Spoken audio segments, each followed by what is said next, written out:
কি যে খুশি। আমি তো বুঝি এই জিনিসটা, মহিলারা এটা কোনো দিন দিল থেকে হরাইতে পারে না, বাপের বাড়ি বদনাম করে না,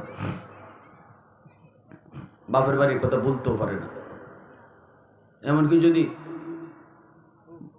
বাইজিরে ফুতের লাগে বিয়া করে আনে, তাইলে বাইজিরে আর বাপের বাড়ির খুঁটাও দিতে পারে না। বাপের বাড়ির খুঁটা দিলে তো কেউ উপরে পড়ে যায় নিজেরই, ঠিক না নি? হ্যাঁ, যে বেটিন ফুফাতো বোনের কাছে, ফুফাতো বাইরের কাছে বিয়া বইছে, বড় সুখই আছে, হৌরি খুঁটা দেয় না।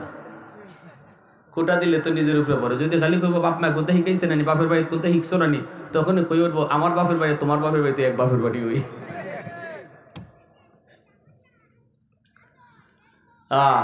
তো এখন দেয় না, কই আর আইতে না, তখন বোন ডরায় কয় না ভাই, ভাই আইতাম না। কি কোন ভাই, আব্বা মরসুন কি হয়েছে ভাই, আমি কি বলতে পারবো আমার আব্বা বাপের বাড়ি বলতে পারবো? হয়তো তুই যে জমি লই যাবি গা, অংশ লই যাবি, বেড়াইতে আইবি না। কয় ভাই আমার লাগতো না। এই কথা খান শুনবার লাগে হে গোতাটা দিছে। কয় কি দেখো আমার লাগতো না। ভাই তুমি খাও, ই খাওয়া হালাল হয়েছে নি? জোরে কই, এটা হইলো চুরি দুইটা মাফ নিতেছে, ডেগার দুইটা মাফ নেয়। আমার ধরছে একবার ডাকাইতে, আমরা বান্যাসুন থেকে যাইব নগর প্রোগ্রাম করে আইতেছি। 3 জন মেহমানে আটকাইছিল মোটরসাইকেল, 3 জনের মুখোশ পরা, রান্দা আতো। ড্রাইভার একটা লাথি মারছে, ড্রাইভারে মেয়ে করে কান্না শুরু করছে। আমার একটা হুজুর আপনার আমরা ধরতাম না, টাচও করতাম না, তবে জানি হুজুর আপনি 3টে মাহফিল করে আইছেন, টাকা আছে, বুঝলেন কি হিসাবটা নয়, খুঁজে টেয়ারেন দেলাই। তা আমি কইলাম আচ্ছা নাও, টাকা নিতে নাও। টাকা দিলাইছি, দেওয়ার সময় মুখোশ পরত আমার কয় হুজুর বৌদ্ধ দিয়ে না। ওই কি কয় উনি, হুজুর বৌদ্ধ দিয়েন না। না না না না, কে এর বৌদ্ধ, কত লম্বা রান্দা দিলে বৌদ্ধ হইব, মুক্তি বৌদ্ধ হইতো আরেকবার। না না না, কে বৌদ্ধ? আহা, ইজাতের মাফ হইল। ওই যে বাপের বাড়ি তাইতে না, বেটি ডরায় কয় ঠিক আছে ভাই আমার লাগতো না ভাই, মন থেকে তোমার দেলাইছি, বাইরে দেলাইছে। আর এক যেতে ডাকাইতে ভাই আছে, হয় যত বিটিনতে বাপের বাড়ি সম্পদ নিছে, নেওয়ার লগে লগে বাপের কবর ফাটতে গেছি গা। ওই দেখ কেমন ডর লাগায়। এখন মেয়েরা স্বাভাবিকভাবেই বাপের প্রতি দুর্বল থাকে, ঠিক না নি? ছেলেরা থাকে মার প্রতি দুর্বল, আর মেয়েরা থাকে বাপের প্রতি একটু দুর্বল বেশি। যেই মাত্র কয় যত বেটা যত বিট্টে বাপের বাড়ির সম্পদ নিছে, বাপের কবর ফাটতে গেছিলেন, ডরাই ভাই আমার নারী লেতেই থাকো ভাই, আমার কোনটা লাগতো না, কুস্তালে বদনাও নিতাম না, তুমি খাও। মনে রাখবা এমন চেঁচাটা খাইবা, চেঁচাটা কারে কয়? হাসরের মাঠে কেউ দেখবে বইনের মামলা, হাসরের মাঠে কার মামলা? জোরে কম, ওই হকুল ইবাদের মধ্যে, বন্দার হকের মধ্যে বইনের মামলাটা পড়ছে। আল্লাহ পাক রব্বুল আলামিন তখন কইব যা বইনের কাছ থেকে তুই মামলা আগে ডিসমিস কর, এরপরে আমি আল্লাহ তোর নামাজ রোজা লইয়া তোরে জান্নাতি দিন। বোনকে যায় কইব বোন গো মাফ করবা, বোন তুমি মাফ করে দাও, এত আদরের বোন ছিলা তুমি, বোন তুমি মাফ করো। বোনটা তখন কইব বাইরে হাসরের মাফ করার জায়গা না, হাসরের মাঠে কেউ কার মাপ দেয় না, হাসরের মাঠে কেউ কাউরে মায়া দেখায় না, হাসরের মাঠ মায়া দেখাইবার জায়গা না, মাফ করার জায়গা, মাফ নেওয়ার জায়গা ছিল দুনিয়ার জগৎ। দুনিয়াতে আমার বাপের কবর ফাইটতে যাওয়ার ডর দেখাইছো, দুনিয়াতে আমার মেহমানদারির ডর দেখাইছো, দুনিয়াতে আমার এই সেই দেখায় বুঝ দিয়ে দিছো, কিন্তু আল্লাহর আদালতে মামলা হয়ে গেছে। এবার কইব বোন আমার তুই মাফ করে দে, বইনে কইব আমার জমি দাও, বইনে কইব আমার টেকা দাও। হাসরের মাঠে জমি আর টেকা নিয়ে কেউ উঠবনি, হাসরের মাঠে জমি টেকাও চলবেও না, চলবে শুধু নেক আমল। তখনই কইব কেমনে দিম, ওইগুলা তো চলে না, কই চলে কি তা? কয় নেক আমল। হাসরের মাঠে নেক আমল শুধু চলবে, তখনই কইব তোমার জীবনের নামাজের সব আমার দিয়ে দাও, তোমার জীবনের হজের সব আমার দিয়ে দাও, তোমার জীবনের রোজার সব আমার দিয়ে দাও। এইভাবে কিন্তু তার হক, তার পাওনাদার গুলা তার কাছ থেকে পাওনা আদায় করবে। দুর্বল মানুষটাই কইব তোমার কাছে নামাজের সব আছে, এটা আমার দিয়ে দাও। এইভাবে নিয়ে নিব, দিয়া দিয়া দিয়া দেখবো বউর মামলাও আছে। দেখবো কার মামলা আছে? বউয়ের মামলাও আছে। কয় এটা আবার কিসের মামলা? কই মোহরের টাকা না দেওয়ার মামলা। আমাদের সমাজে একটা প্রচলন আছে, মোহর শুধু কাগজে লেখলেই চলে, দেওয়ান লাগে না। দিবার ক্ষমতা নাই 1 লাখ, কিন্তু মোহর লেখে 10 লাখ। কেমন জমিদারের ফুতুইছে? বিয়া করবার সময় জমিদারের ফুতুই যায়। কি রে তুই 10 লাখ কেমনে লিখলি, দিবে কেমনে? কয় দেওয়ান লাগে না। কয় কি করলে চলে? কয় কাগজে লিখলেই চলে। কয় লেখলে তো হয় না, মাপনি সুতনি। কয় বাসর করে লই লিছি। কয় কেমনে? মশারি থামাইছি না। চকির তলে বইয়া রইছে নতুন বউ। কই কি গো স্বামী? ফালং আইতাই নানি। কয় না, কেমনে আইমু? কই কেন কি হইছে? কয় এত টাকা মোহরও দিতাম পারতাম না, ফালঙ্গ উঠতামও পারতাম না। বউ কইতা কও কিতা? ইন্না লিল্লাহ। তো সাতার মোহর যাও, মাফ করে দিছি। এটা হইল আওরের ডাকাইতের মাফ। এটাও কের মাফ? ওই ডাকাইতের মাফ। কারণ নতুন বউ তোমারে পালঙ্গ তুলবার লাগি তা তো কইবই। এটা কিন্তু মন থেকে মাফ দিছে না, পালঙ্গ তুলবার মাফ। ঠিক না নি? কিয়ামতের ময়দানে দেখবে 10 লাখ টাকা মোহরের মামলা রেডি আল্লাহর আদালতে। ওই দিন বউ তোমারে বিন্দু পরিমাণ ছাড় দিবে না। এত মায়া কইরা যায় কইবা, বিবি গো ঈদে ঈদে তোমারে নতুন শাড়ি কিনে দিলাম। ও বিবি, যখন যা চাইছো তোমারে তা আইনা দিছি। বিবি গো একটু মাফ করো, আটকে বললাম তো। বিবি তখন কইব, কেডা তুমি? অত মায়া আমার কাছে নেই, অত মায়া নাই। কিয়ামতের মাঠে কেউ কাউর মায়া দেখায় না। ইয়াউমা ইয়াফিরুল মারউ মিন আখিহি ওয়া উম্মিহি ওয়া আবিহি ওয়া সাহিবাতিহি ওয়া বানিহি লিকুল্লি ইমরিইম মিনহুম ইয়াউমা ইযিন শা'নুন ইউগনি। কিয়ামতের ময়দানে সবাই সবার থেকে ভাগবে। কেউ কাউকে একটু উপকার করবে না, কেউ কাউকে মায়া দেখাবে না। মা সন্তানকে মায়া দেখাবে না, সন্তান বাপ মারে মায়া দেখাবে না। যেই মা সন্তানের জন্য জীবন দিত, কইতো আগে আমারে মার, এরপরে আমার ছেলের গায়ে হাত তুল। দুনিয়ার যেই মা যে কইতো আমারে আগে মারো, তারপরে আমার ছেলের ধরো, ওই মা কিয়ামতের ময়দানে সন্তান বিপদে পইরা মার কাছে একটা নেকির জন্য আইবে। মা কইবে, কে গো তুমি? চিনি না, দুনিয়াতে আমার কোনো তোমার মতো সন্তান ছিলই না। কে তুমি? চিনি না। শুধু ইয়া নফসি আল্লাহ আমারে বাঁচাও। বাপ মা চাইবো সন্তানের গাড়ি দুষ ফালাইয়া কেমনে নিজে বাঁচত। মা চাইবো সন্তানের গাড়ি বিপদে ফালাইয়া নিজে বাঁচত। বউয়ে চাইবো স্বামীর গাড়ি দুষ চাপাইয়া নিজে বাঁচত। স্বামী চাইবো বউর গাড়ি দুষ চাপাইয়া নিজে বাঁচত।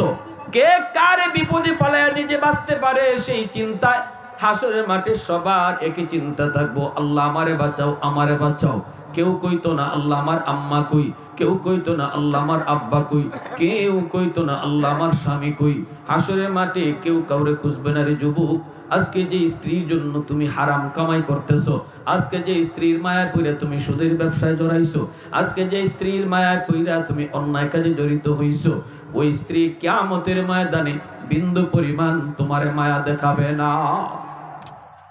ছোট ভাইয়া কয়, ভাই সুদের ব্যবসা কইরো না, কারণ হাসরের মাঠে এই সুদের টাকা দিয়ে আমরা যারারে ফালতেছো খাওয়াইতেছো, কেউ তোমার উপকারে আসবে না।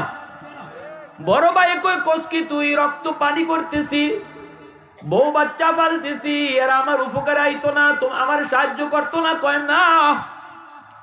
ছোট ভাই পরে মাদ্রাসায়, বড় ভাই করে সুদের ব্যবসা। এইবার বড় ভাই কয়, যা হর। ছোট ভাই কয়, যদি তোমার বুঝে না পড়ে তাহলে দুনিয়ায় পরীক্ষা করে দেখো, বিপদে পড়লে তোমার পাশে কেডা খার হয়? কয় কেমনে পরীক্ষা করবো? ছোট ভাই কয়, চলো আমার সাথে। বট গাছের তলে তোমার লইয়া যাইমু, তুমি মরা মানুষের বান্ধরে ফিরে থাকো। এরপরে তোমার বাড়িতে লইয়া আইমু, তোমার লাশ বানাইয়া। আর তুমি লাশ, এরা জানবো সবাই তুমি লাশ, আর আমি জানি তুমি জিতা। তুমিও জানো তুমি জিতা। খালি কানটা খাড়া রাখো। বাবি কিতা কয়, আব্বাই কিতা কয়, আম্মাই কিতা কয়, ভাতিজাই কিতা কয়, একটু শুধু কানটা খাড়া কইরা শূন্য। যেমন কাজ তেমন কথা, যেমন কথা তেমন কাজ। লাশ নিয়ে আইছে কই আব্বা, ভাইয়া তো বট গাছের লইয়া, বট গাছের নিচে গিয়া ওই ফইরা গেছে মাটিত। কস কি কহ আব্বা, ভাই তো নাই। বাপ আইছে, ভাবি আইছে, ভাতিজা আইছে, সবাই আইসা কান্নাকাটি শুরু করে দিছে। নাই নাই নাই, সবার একই কথা নাই। এমনি ছাত্ররা কয়, ছোট ভাই কয় একটু খারাও, মুফতি সাহেবের কাছে একটু যাই, মনে হয় দম আটকা রইছে, এটা কোনো জিনের কারবার হইব। আমি হুজুরের কাছ থেকে আইতেছি, দৌড় দিয়া গেছে, গিয়া আবার আইছে দৌড় দিয়া ফিরতে কয় আব্বা, মুফতি সাহেব হুজুরে জিন হুজুরে একটা দোয়া শিখাই দিছে, ভাই মরছে না, দম বুঝে আটকা রইছে, এই একটা ফু শিখাই দিছে, ফু, এই ফুটা যদি আমি বাইয়ারে দেই, সাথে সাথে বাইয়ের দম ফিরে আইব। বাপে কয় বাবা দেরি করিস না, তাড়াতাড়ি ফু দে, আমার ফু তুই আমার আমার সংসারটা চালায়, দে দে দে তাড়াতাড়ি ফু দে। ছোট ভাই কয় ফু দিবুনে পরে, শর্ত আছে ফু দেওয়ার। হুজুরে কয়ে দিছে, জিন হুজুরে কইছে বাইয়ারে ফু দেওয়ার আগে এই ফুটা একটু জিতা মানুষের শরীর দেওয়ান লাগবো। এই জিতা মানুষটা ফু খাইয়া মরতেও পারে, জিতা থাকতেও পারে, সম্ভাবনা আছে দুইটারই, মরতেও পারে, জিতাও থাকতে পারে। এরপরে যদি বাইরে ফু দেই তাহলে ভাই 100% জিতা হয়ে যাইব।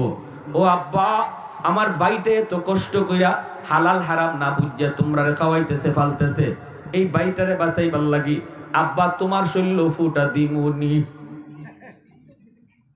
বাপে কয় খারো, যেখানে আসতো দিগানো থাক, এর বউরে ডাক দে, এর বউরে ডাক দে, আমার শরীর ফুট দিস না। বাবি দৌড়ে আইছে, বাবি ভাইয়া মরছে না, ভাইয়া জিতা হয়ে যাইব। কেমনে কই জিন হুজুরে ফু শিখাই দিছে, ফু দম আটকে রইছে, তাড়াতাড়ি দেও। হারতে এর আগে একটা শর্ত আছে, একখান ফু, এই ফুটা জিতা মানুষের শরীর আগে দেওয়ান লাগবো। এই জিতা মানুষটা ফু খাইয়া মরতেও পারে, জিতা থাকতেও পারে। এরপরে যদি বাইরে ফু দেই ভাই 100% জিতা হইব। জিন হুজুরে কই দিছে, আব্বারে কইছিলাম ফুটা লইব নি, আব্বাই ফু লয় না।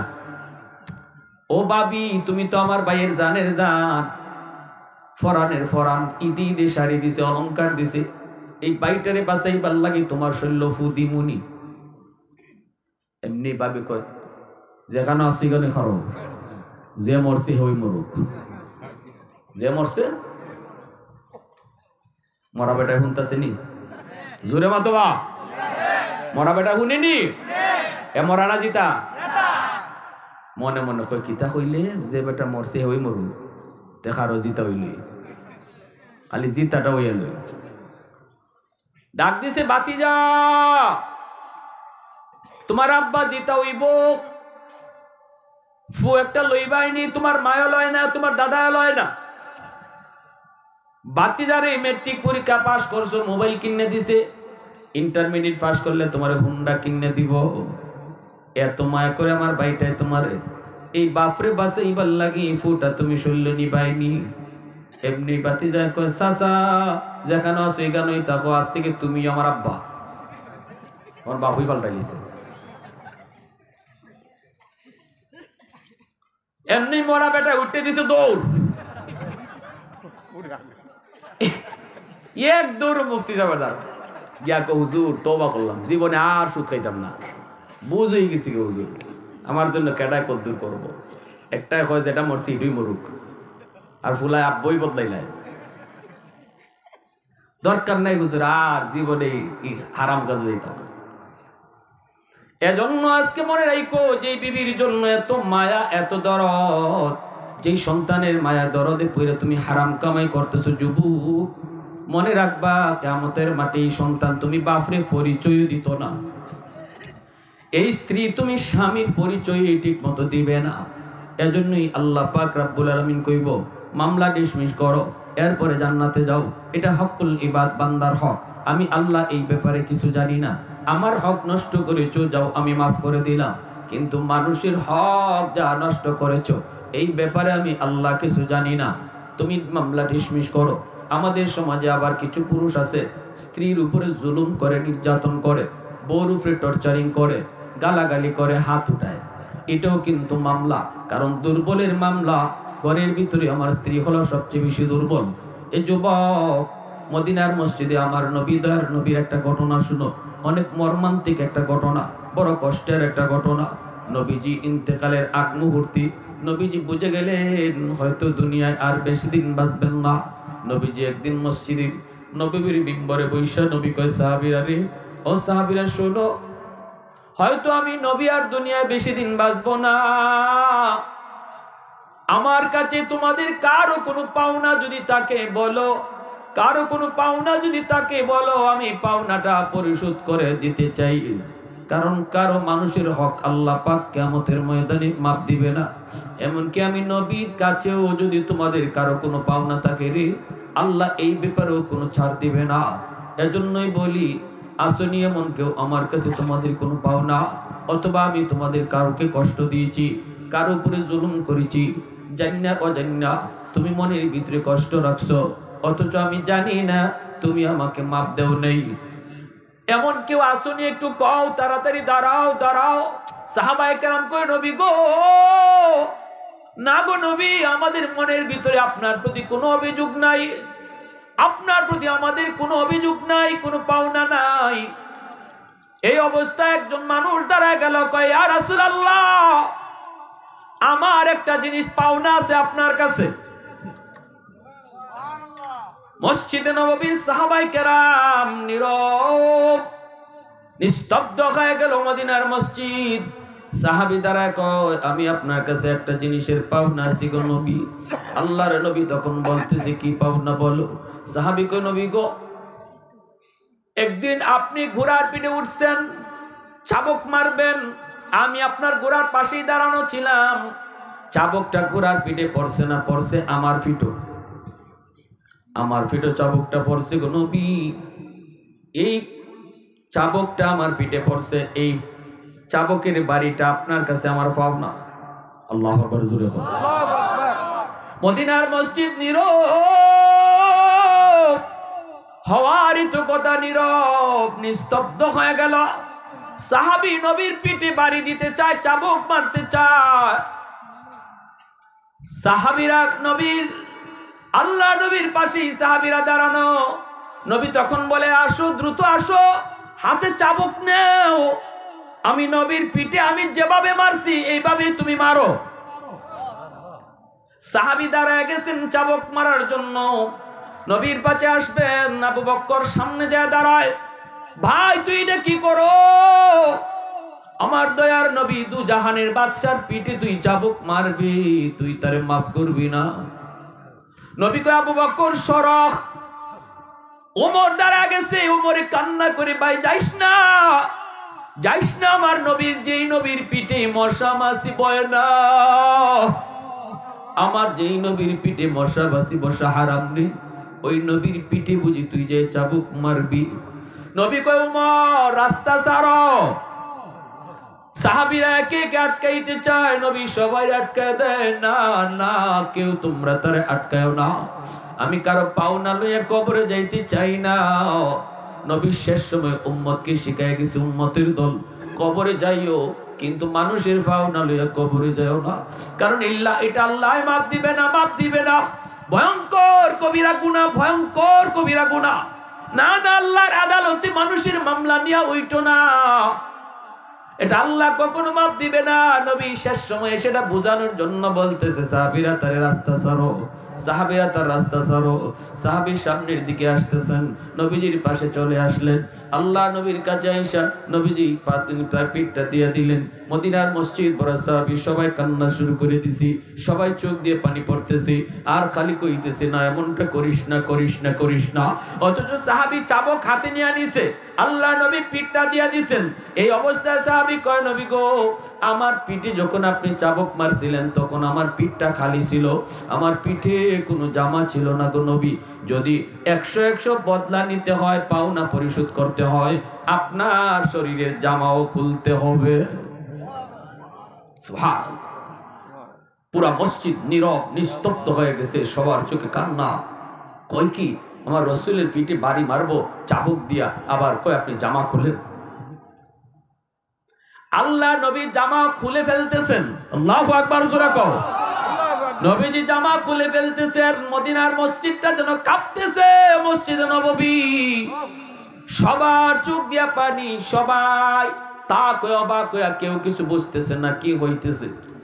নবীজি যে মাত্র পোশাকটা খুলে ফেলছেন, নবীর পিঠটা এইভাবে খুলে ফেলছেন, সাহাবীর পিঠটা দিয়ে পিঠ থেকে নবী যেভাবে এইভাবে জামাটা টান দিছেন, টান দিয়ে নবী পিঠটা খুলে ফেলছেন। পিঠটা খোলা মাত্রই সাহাবী চাবুকটা আস্তে করে মাটিতে ফালায়া দৌড় দিয়ে নবীজির পিঠটার মধ্যে জড়ায় ধইরা নবীর কান্দের মধ্যে যে মুহরে নবুয়ত ছিল, এই মুহরে নবুয়তের মধ্যে চুমা খাওয়া শুরু করছে।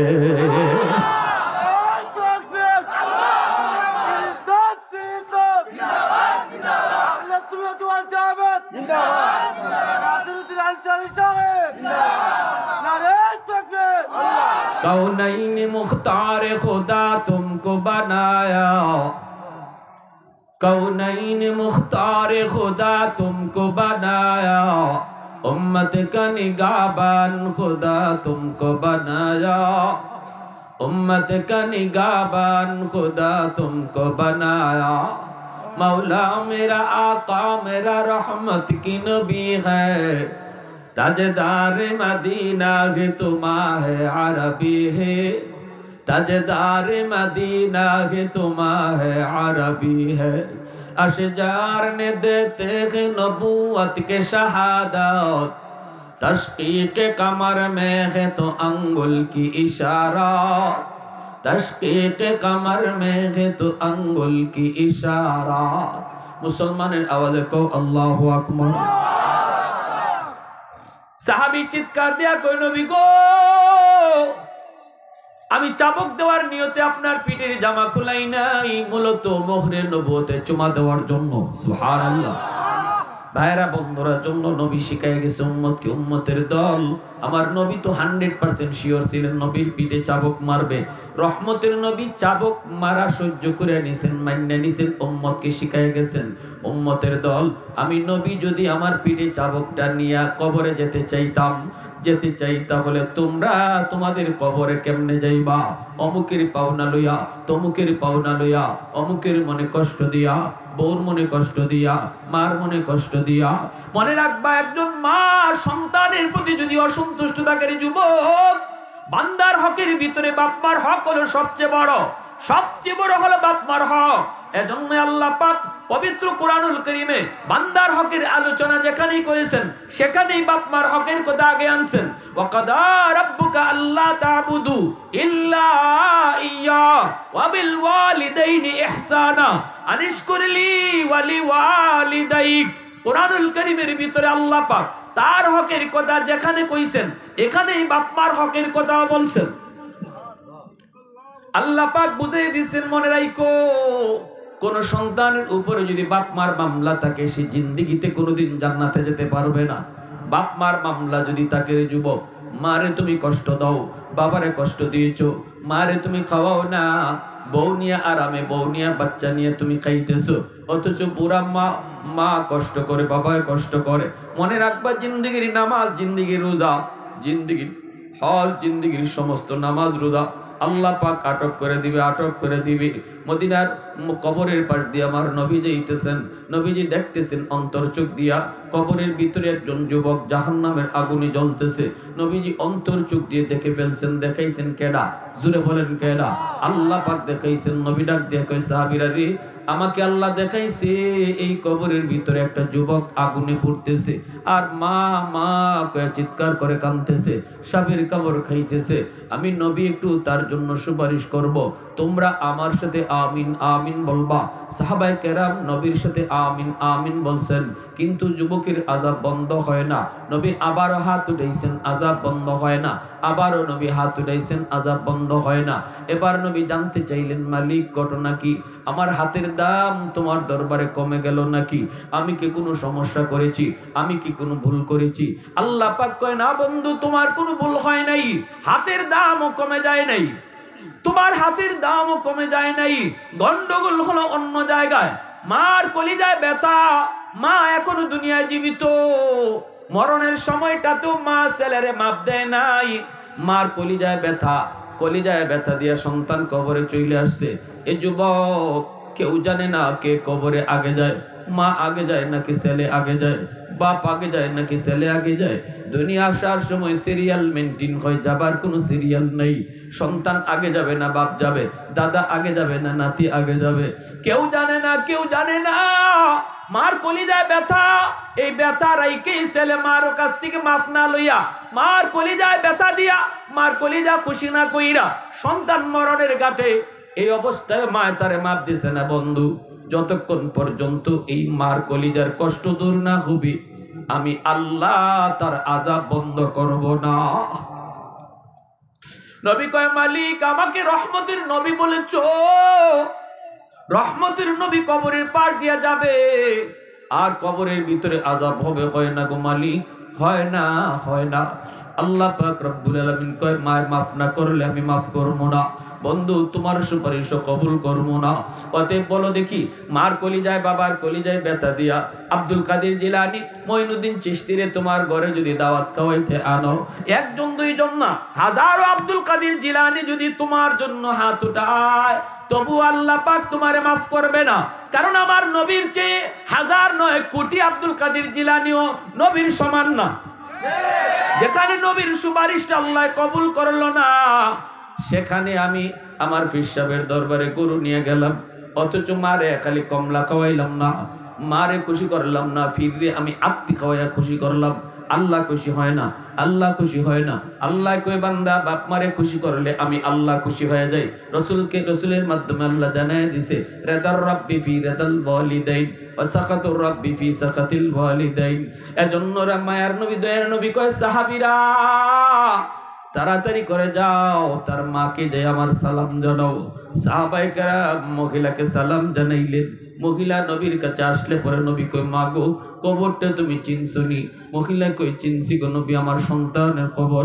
আল্লাহ নবী কই, মা, সন্তান বুঝি তোমারে কষ্ট দিয়েছে গো, সন্তান বুঝি তোমারে অনেক কষ্ট দিছে, তুমি তারে মাপ দেও নাই, এজন্য কবরে আযাব ভোগ করতেছে।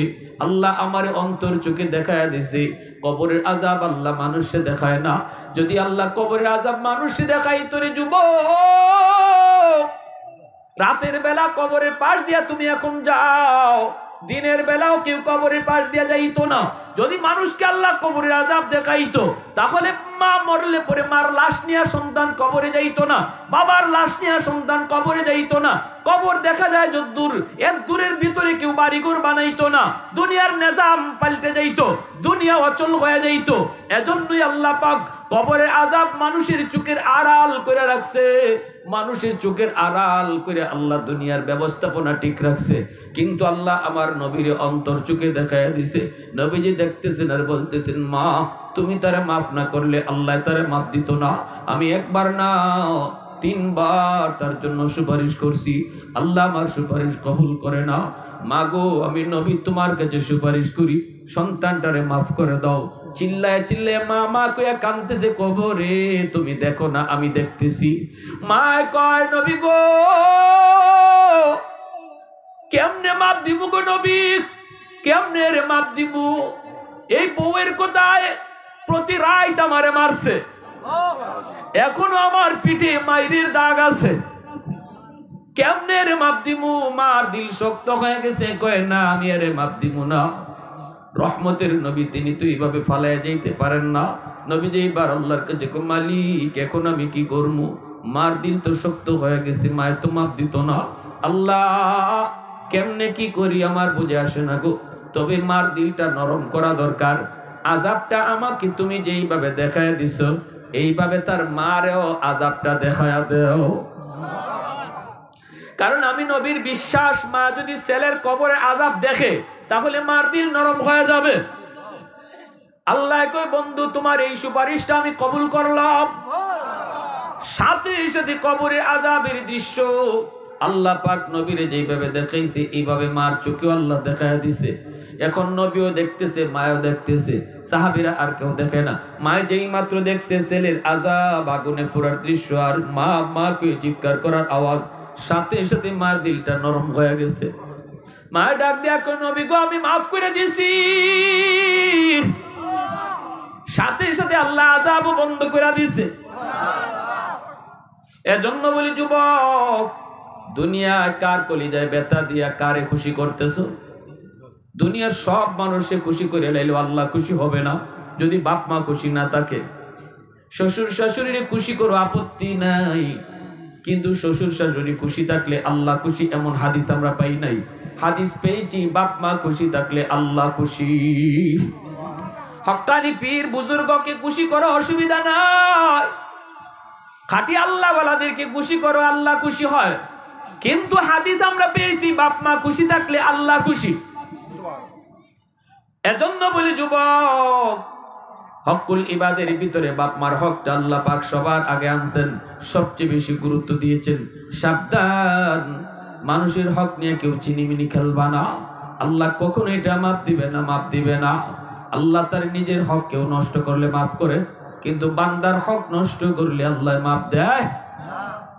বড় ভাই ওই ছোট ভাইরে ঠকাইছো, মনে রাখো, মনে রাখো, যে যারে ঠকাইতেছো যদ্দুরি লাভ করছো, এই লাভের এক আনা লইয়াও কেউ কবরে যাইতে না, ঠিক না? নি যেই সন্তান রে মানুষে ঠকাইয়া সম্পদ দিয়া গেছো, এই সন্তান যদি তুমি যা ঠকাইছো এগুলা যদি মানুষে ফিরত না দেয়, বাপে যা অন্যায় করছে এগুলা যদি সন্তান মানুষে বুঝায় না দেয়, কিয়ামতের আগেও আজীবন কবরের আগুন নিবে না।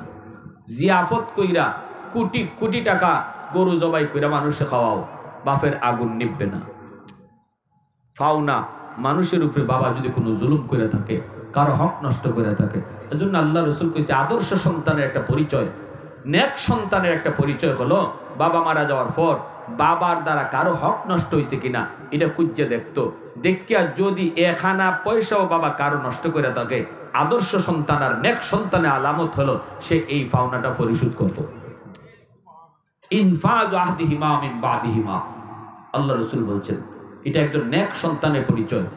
জিয়াফত পরে করো, গরু জবাই করে আত্মীয় জবাই করে মানুষে পরে খাওয়াও, আগে দেখো তোমার বাপে তোমার ফুফুদের সম্পদ নষ্ট করছে কিনা, ফুফুদের হক দিছে কিনা। যদি ফুফুদের হক না দিয়া থাকে ফুফুরে ডাকো, ফুফাতো ভাই বোনরে ডাকো, ফুফু না থাকলে ফুফাতো ভাই বোনরে ডাকো, ডাক্কা তাড়াতাড়ি ফুফুরে বুঝাই দাও। কারণ তোমার আব্বাই হয়তো বন্যারে এইভাবে ঠকাইছে, কবর ফাইটে দিব কথা কথা কইয়া।